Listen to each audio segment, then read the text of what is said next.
Amigos, amigas, cada día es un privilegio estudiar junto a ustedes la palabra de Dios. Hoy lo haremos en el capítulo 19 del Evangelio según San Mateo. Pero antes te invito a orar al Señor. Oremos. Padre nuestro que estás en los cielos, gracias Señor, porque como nuestro Padre nos bendices de día en día. Gracias Señor, porque estás con nosotros en los momentos de paz. Y cuando estamos en medio de la adversidad, tú estás presente, Señor. Gracias. Y hoy te ruego que tu bendición alcance a nuestros amigos, amigas, hermanos, familia y para todo aquel que invoca tu santo nombre con el deseo de hacer tu voluntad. Rogamos, Señor, tu bendición también al escudriñar hoy tu palabra. Te lo ruego en el nombre de nuestro Señor Jesús. Amén.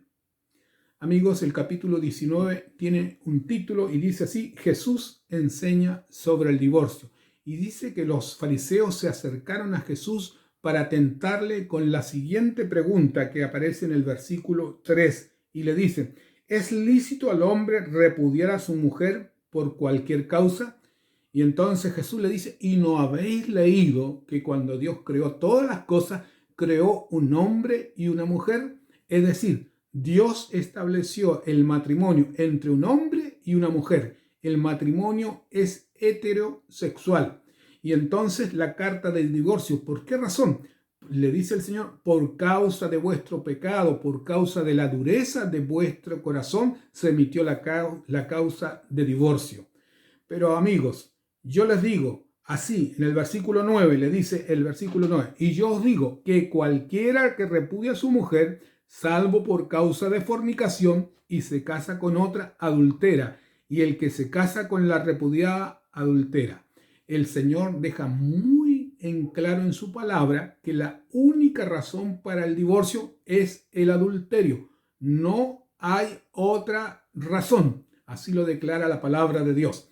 Y quiero reafirmar, el matrimonio bendecido, honrado por Dios, es entre un hombre y una mujer. Luego aparecen los versículos 13 al 15, donde los niños se acercan a Jesús. Jesús los trata con cariño. Los discípulos le dicen que dejen tranquilo al maestro, pero Jesús dice así: dejad a los niños venir a mí y no se los impidáis, porque de los tales es el reino de los cielos.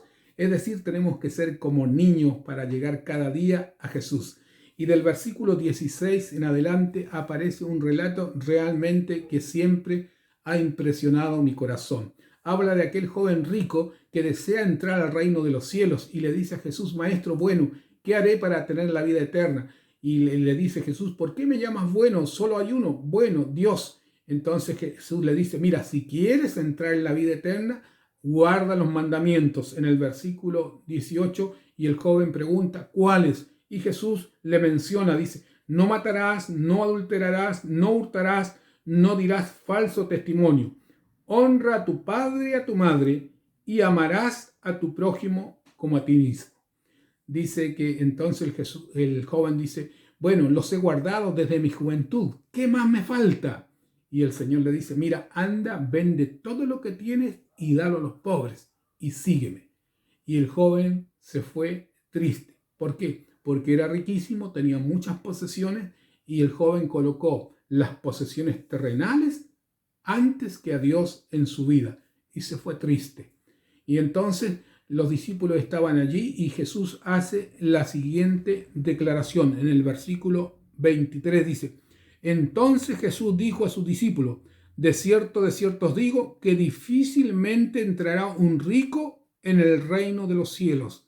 Y luego dice, en el versículo 24, dice que es más fácil pasar un camello por el ojo de una aguja que un rico entre al reino de los cielos. Amigos, los discípulos quedaron impresionados. Pero hay otra declaración, dice así, el versículo 26. Y mirándolo Jesús le dijo: para los hombres esto es imposible, mas para Dios todo es posible. ¿Qué está diciendo Jesús? Que habrán ricos en el reino de los cielos. Un ejemplo de ello es Abraham. En Génesis capítulo 13, versículo 2 dice que Abraham era riquísimo. Y en el libro de Santiago, en el capítulo 2, dice que Abraham era amigo de Dios por su fe, por su confianza, por su amistad con el Señor. Es decir, que en el reino de los cielos habrán ricos y pobres, pero los ricos y pobres van a colocar en primer lugar a Dios en su vida. Ese es el deseo del Señor, que nosotros coloquemos en primer lugar a Dios en nuestra vida, antes que nuestro trabajo, antes que nuestras posesiones, antes que cualquier cosa, colocar a Dios en primer lugar en nuestra vida. Y entonces entraremos en el reino de Dios y estaremos con Él por la eternidad.